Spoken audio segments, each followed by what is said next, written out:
Dear teachers, welcome to JSN English Learning. We are with Unit 6 of the revised PGTRB syllabus and we are discussing Ralph Waldo Emerson's The American Scholar.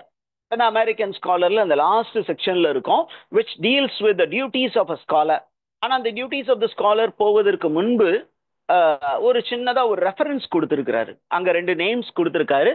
One is Flamsteed, the other one is Herschel அப்படின்னு ரெண்டு பேருடைய names mention பண்ணியிருக்கிறாரு Ralph Waldo Emerson as a model for the American scholar.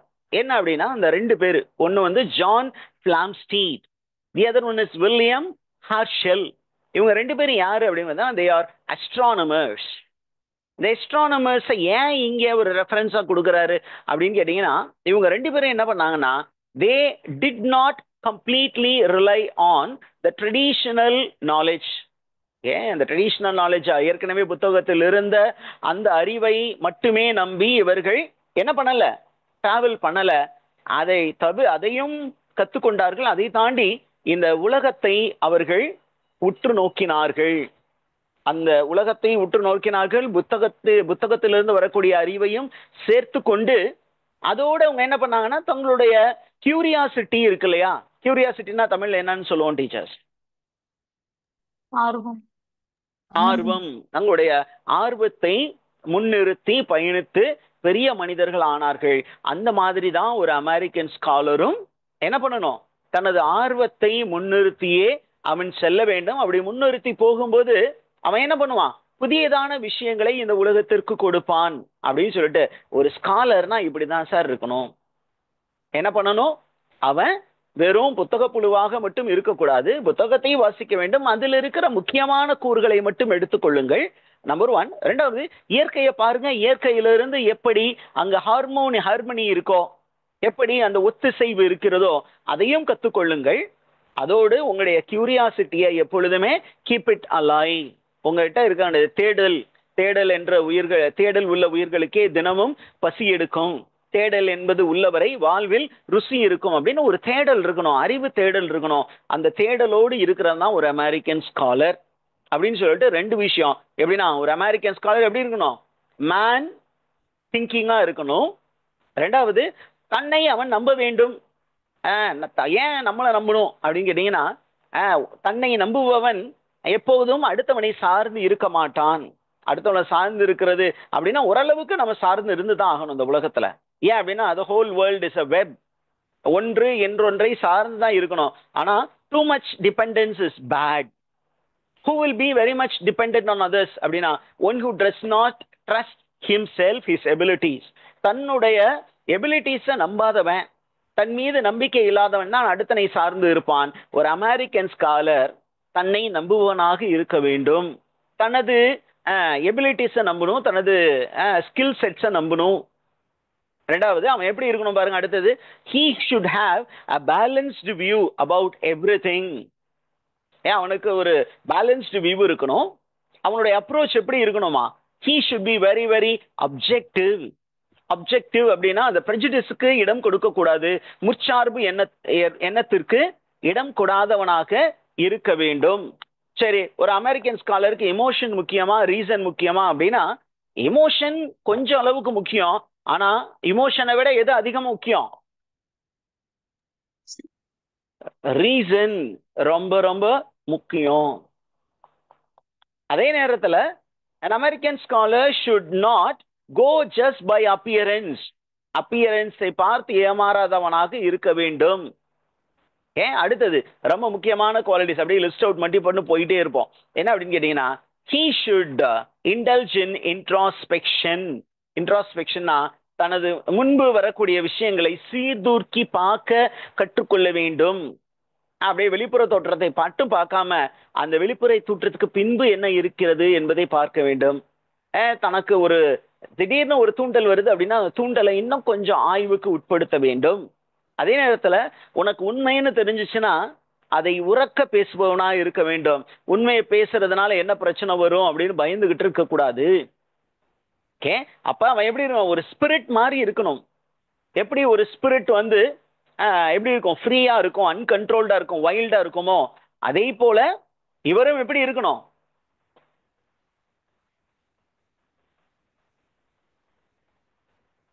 Fearless. அவரும் எப்படி இருக்கணும்? அவரும் ரொம்ப வைல்டா இருக்கணும் அப்படின்னு சொல்லிட்டு இன்னொரு அனாலஜி கொடுக்க போறாரு. என்ன அனாலஜி அப்படின்னா, ஒரு ஆஸ்ட்ரிச் பேர்டு மாதிரி இருக்கணும். ஆஸ்ட்ரிச் பேர்டு என்ன பண்ணும் அப்படின்னா, அந்த ஃப்ளவரிங் புஷஸ் இடையில ஓடிக்கிட்டே இருக்கும். அந்த மாதிரி நம்மளும் ஓடிக்கிட்டே இருக்கணும். He should be a man of action. திருப்பியும் தான் அதுக்கு தான் இமேஜ். ஆஸ்ட்ரிச் போல எல்லாத்தையும் மேல அப்படி தலையை வச்சு பார்க்கும்ல, எட்டி பார்க்கும் இல்லையா? அப்ப we should have an eye above the boundaries, barriers, தடைகளை தாண்டி பார்க்குற அளவுக்கு அது தலை வந்து மேல இருக்கும், பூக்களுக்கு மேல இருக்கும். மற்ற பறவைகள்லாம் கீழே இருக்கும். இது மட்டும் உடம்பு கீழே இருந்தாலும் தலை வந்து இப்படி மேல எட்டி அப்படியே பார்க்கும், அங்கிட்டு இங்கிட்டு இப்படி பார்க்கும். அந்த மாதிரி we should be always focusing on the future. Then we should have eye for the minute details. Peeping into the microscope. Peeping into the microscope na என்ன அர்த்தம்? Having an eye for details. எழுதி வச்சுக்கிறீங்களா? Have a eye for minute details. ஏன்னா மைக்ரோஸ்கோப்ல பாக்குறவங்க அந்த மைன்யூட்டா என்னென்ன விஷயம் இருக்கு அப்படின்னு டயக்னாஸ்டிக் ஸ்டைல்ல இருப்பாங்க. இது என்ன ஏது அப்படின்னு பாக்குறது மாதிரி, அந்த மாதிரி இருக்கணும். அடுத்தது we should turn to rhymes அப்படின்னா லவ்வர்ஸ் ஆஃப் லிட்ரேச்சரா இருக்கணும். மியூசிக் அப்படிங்கும்போது அந்த ரித்தம் தெரிஞ்சுக்கணும். அதே நேரத்துல a man who is fearless எந்த மாதிரி அப்படின்னா a boy who whistles to keep his courage up. ஒரு பையன் இருட்டில் நடந்து போறான், அவனுக்கு திடீர்னு பயம் வந்துச்சுன்னா என்ன பண்ணுவான்? விசில் அடிச்சுட்டே போவான். சில பேர் பாட்டு பாடிட்டே போவாங்க. எதுக்கு அப்படின்னா அது பயத்தை போக்குவதற்காக. அந்த மாதிரி ஒரு அமானிசம் ஸ்காலர் பயத்தை போக்குவதற்காக எப்பொழுதும் ஆக்டிவாவே இருக்க வேண்டும். அப்படி இருந்தால் மட்டுமே அவன் என்னவா மாறுவான்? என்னவா மாறுவான்? அமெரிக்கன் ஸ்காலரா மாறுவான். ஓகே, அமெரிக்கன் ஸ்காலரா மாறுவான். அடுத்து என்ன சொல்றாங்க? ஒரு இங்க ஒரு இன்னொரு இன்ஃபர்மேஷன் இருக்கு. The poor men and the poor scholar, rich ஸ்காலரை பத்தி சொல்றாரு. ரிச் ஸ்காலர் பத்தி சொல்லிட்டாரு. இப்ப புவர் ஸ்காலர் என்ன பண்ணுவாங்கன்னா, they always speak about morality. They always tend to be என்ன பண்ணுவாங்க? They tend to be idle. இது மாரலி ரைட்டு ராங்கு அப்படின்னு யோசிச்சுக்கிட்டே ஒன்றும் பண்ண மாட்டாங்க. ஓகே. அதே நேரத்தில் இன்னைக்கு அமெரிக்காவில் ஒரு பிரச்சனை இருக்கு. என்ன அப்படின்னு கேட்டீங்கன்னா, பீப்புள் ஹேவ் பிகம் மெட்டீரியலிஸ்டிக். அந்த மாதிரி மெட்டீரியலிஸ்டிக்கா இருக்கிறதும் அமெரிக்கன் ஸ்காலருக்கு அழகு அல்ல. அப்படி சொல்லிட்டு இப்ப என்ன பண்றாரு? நம்ம என்ன பண்ணணும் அப்படின்னா, ஒரு உண்மையான ஸ்காலரா இருக்கணும் அப்படின்னா we should always aspire for something more. நம்ம இன்னும் வேணும் இன்னும் வேணும் அப்படின்னு யோசிக்கணும். அதே நேரத்தில் we should always go after the human soul. ஏன் அப்படின்னா the human soul is always animated. Is the information clear, teachers?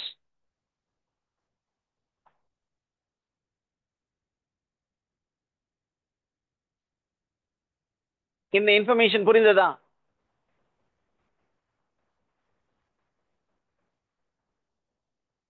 அடுத்தது, ஒரு American scholar should be a man with a great mind. Risk எடுக்கிறதுக்கு தயாரா இருக்கணும் அப்படிங்கிறார். ஒரு கிரேட் மைண்டால தான் ரிஸ்க் எடுக்க தயார் நிலையில் இருக்க முடியும். அதுக்கும் ஒரு எக்ஸாம்பிள் கொடுக்குறாரு. யாரை எக்ஸாம்பிளா கொடுக்குறாரு அப்படின்னா, he is giving the example of Empedocles. யாரை எக்ஸாம்பிளா கொடுக்குறாரு? Empedocles என்ன, ஏன் அந்த ரெஃபரன்ஸ் கொடுக்குறாருன்னு யாராவது சொல்லுங்க பார்க்கலாம். Empedocles. Empedocles is a Greek philosopher. Okay, a man who lived in a place called Sicily. Okay, அவரு எங்க வாழ்ந்தாரு? கிரேக்கத்தில் வாழ்ந்தார். அவர் வந்து சிசிலி என்ற ஒரு ஊரில் வாழ்ந்தார். இவர் என்ன பண்ணார்னா, ரொம்ப ரொம்ப கியூரியஸான மேன். அவருக்கு எதை பற்றியதான ஆராய்ச்சி பண்ணிக்கிட்டு இருந்தார்னா, இந்த உலகம் எதால் ஆனது அப்படிங்கும் போது அவர் என்ன சொன்னார் அப்படின்னா, இந்த உலகம் வந்து அந்த 4 கிளாசிக்கல் எலிமெண்ட்ஸால் ஆனது. என்னது? நிலம், நீர், ஆகாயம், இன்னொன்னு என்ன சொல்லுவாங்க? காற்று. இந்த 4 விஷயங்களால் ஆனது அப்படின்னு சொன்னாரு. இன்னும் கொஞ்சம் ஒரு ஸ்டெப் அதிகமா போய் இந்த உலகம் வந்து எங்க இருந்து உருவாச்சு அப்படின்னா, இந்த எரிமலை இருக்குல்ல, அந்த எரிமலை நெருப்பிலிருந்து உருவானது அப்படின்னு ஒரு புரிதல் அவர்கிட்ட இருந்தது. அதனால என்ன பண்ணாரு, அந்த எரிமலை எரிமலையை வாயை நோக்கி ஏறுவதும் இறங்குவதுமாக இருந்தார்.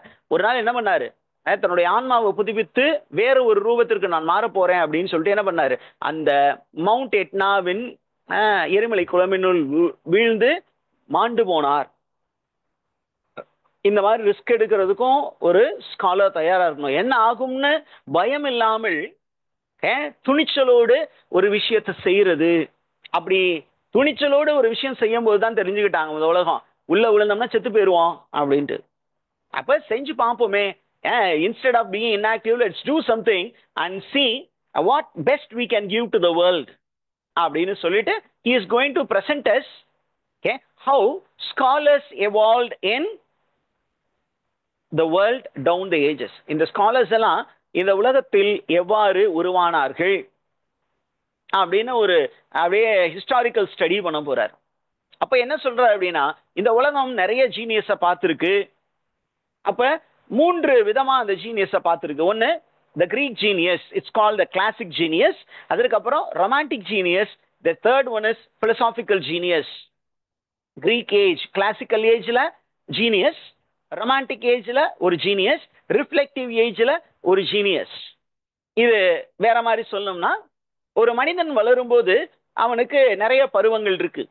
குழந்தை பருவம், இளைஞர் பருவம், அப்புறம் முதுமை பருவம். ஒவ்வொரு பருவத்திற்கும் ஒவ்வொரு கேரக்டரிஸ்டிக் ஃபீச்சர் இருக்கு அப்படின்னு நம்ம சொல்றார்.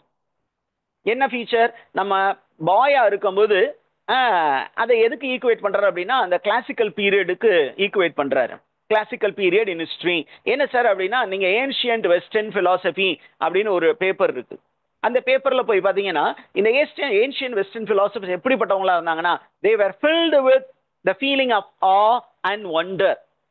அப்படியே மிரட்சியோடு இந்த உலகத்தை பார்த்தார்கள். இந்த உலகம் எதனால் உருவானது அப்படின்னு விஷயத்தை கண்டுபிடிக்கிறதுக்கு துருன்னு ஆராய்ச்சி செய்து கொண்டிருந்தார்கள். ஒவ்வொருத்தரும் ஒரு புதிய தியரியை சொல்லிட்டு இருந்தாங்க. அப்ப அந்த மாதிரி நம்ம அந்த கிரீக் ஸ்காலர்ஸையும் நம்ம இமிட்டேட் பண்ணணும். அப்படி அந்த கிரீக் ஸ்காலர்ஸ் ரொம்ப ரிமோட்டா இருக்கேன்னு சொன்னா, நம்ம வாழ்க்கையில நம்ம சின்ன பிள்ளைகளா இருக்கும்போது அந்த கிரீக் ஸ்காலர் மாதிரி தான் இருந்தோம். நம்ம கிட்ட அந்த கியூரியாசிட்டி என்ற ஒன்று இருந்தது, அதையும் நாம் மறந்து விட்டோம்.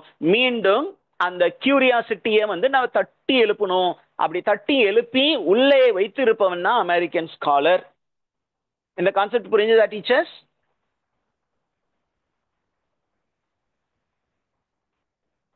ஓகேவா?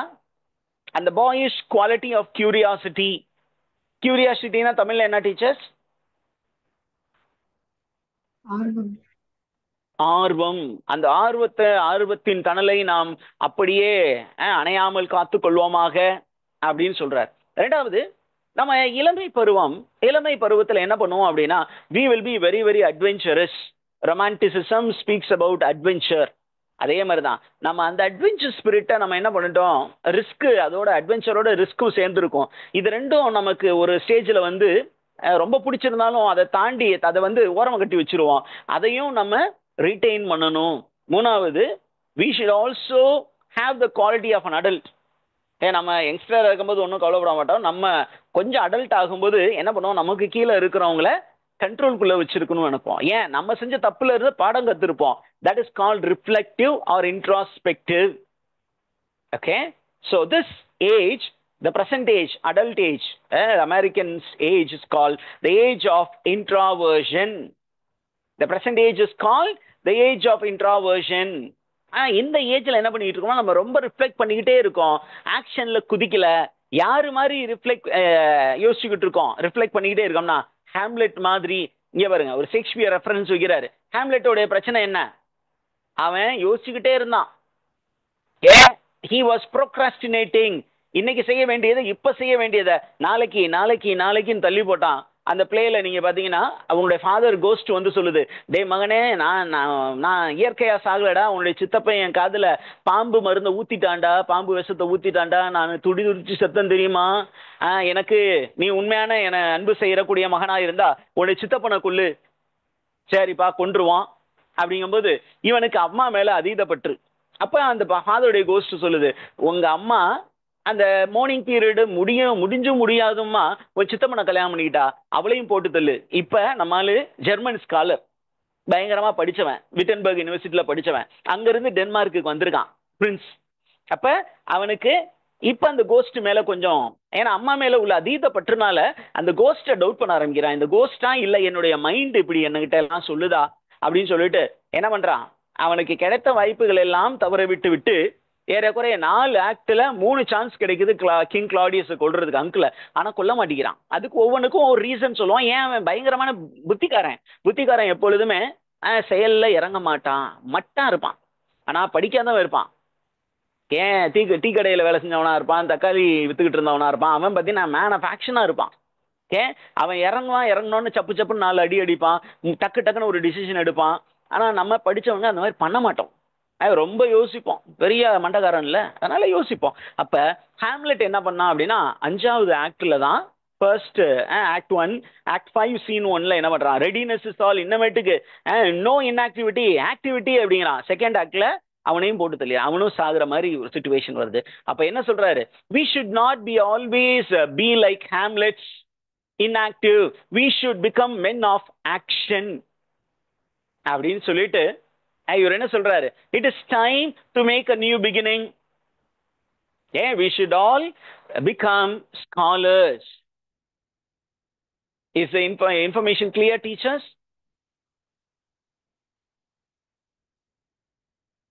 ஸ்காலர்ஸா மாறணும் அப்படின்னு சொல்லிட்டு என்ன பண்றாரு அப்படின்னு கேட்டீங்கன்னா, we should okay look up to the genius of Goldsmith. We have to look up to Burns. We need to look up to Copper. இந்த 3 பேரை பத்தி அவர் என்ன சொல்றாரு அப்படின்னா, these people யாரு, ஆலிவர் கோல்ட்ஸ்மித், அப்புறம் ராபர்ட் பர்ன்ஸ் அண்ட் காப்பர், இவங்களுடைய style என்ன ஸ்டைல் அப்படின்னு சொல்றார். என்ன ஸ்டைல், இவங்களுடைய விஷயம் எல்லாம் தேவர் ஒரிஜினல் ஜீனியஸ். இவங்க எல்லாமே ஒரிஜினல் ஜீனியஸ். அதே மாதிரி நம்ம இன்னொரு 3 பேர்கிட்ட இருந்தும் பாடம் கத்துக்கணுமா. யாரு, கத்தே கிட்ட இருந்து பாடம் கத்துக்க வேண்டும், வில்லியம் வேர்ட்ஸ்வொர்த் கிட்ட இருந்து பாடம் கத்துக்கணும், கார்லைலிடமிருந்து பாடம் கற்றுக்கொள்ள வேண்டும். ஆனா யாரு அதிகமா வேண்டாம் அப்படிங்கிறாருன்னா, அலெக்சாண்டர் போப் வேணாம், அப்புறம் டாக்டர் இல்ல யார சொல்றாரு, ஜான்சன், டாக்டர் சாமுவல் ஜான்சன் வேண்டாம். அதே நேரத்தில் ஜிபன், இவங்களுடைய கோல்ட் அண்ட் பெடான்டிக் ஸ்டைல் நமக்கு வேண்டாம். உண்மையாலுமே இன்னும் அதிகமா யாரை நம்ம ஃபாலோ பண்ணணும் அப்படின்னா, கத்தேவை ஃபாலோ பண்ணணும். கத்தே யாரு, the German thinker and playwright. He is celebrated as the most modern of moderns. Who is celebrated as the most modern of all moderns?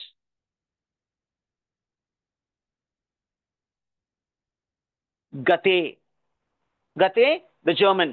அவரை மாதிரி நம்ம இருக்க முயற்சி பண்ண வேண்டும் அப்படின்னு சொல்லிட்டு, இன்றைய காலகட்டத்தில் ஒரு அமெரிக்கன் ஸ்காலருக்கு ஒரு மாடல் வேணும் அப்படின்னா, I will give you model.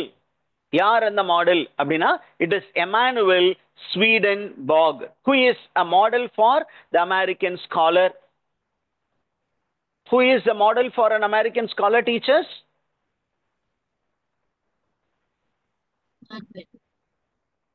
Emmanuel Swedenborg அப்படிங்கிறவர் யாரு அப்படின்னு கேட்டா, he is the most imaginative of men. at the same time ஒரு சைடுல அவருக்கு இமேஜினேட்டிவ் ஆஸ்பெக்டும் இருந்தது, இன்னொன்னு அந்த மேத்தமேட்டிக்கல் ப்ரெசிஷனும் அவரிடம் இருந்தது. அப்ப ஒரு அமெரிக்கன் ஸ்காலர் அப்படிங்கிறவரு ரொம்ப ஸ்பெஷலைஸ்டு ஸ்காலரா இருக்கக்கூடாது, எல்லாம் தெரிந்த ஒரு மனிதராக இருக்கணும், ஜாக் ஆஃப் ஆல் ட்ரேட்ஸ் அப்படி மாதிரி இருக்கணும் சார் அப்படின்னு சொல்றாரு. அப்ப அவர்கிட்ட வந்து இமேஜினேட்டிவ் ஸ்கில்லும் இருந்தது, ப்ரெசிஷனுக்கான ஸ்கில்லும் இருந்தது, பிலோசாபிக்கல் எத்திக்ஸும் இருந்தது, அதே நேரத்தில் கிறிஸ்டியன் தியாலஜியை பத்தி இன்ஃபர்மேஷனும் தெரிந்தது. இந்த மாதிரி American scholar should know everything. Okay, அப்படி சொல்லி முடிச்சுட்டு என்ன பண்றாரு,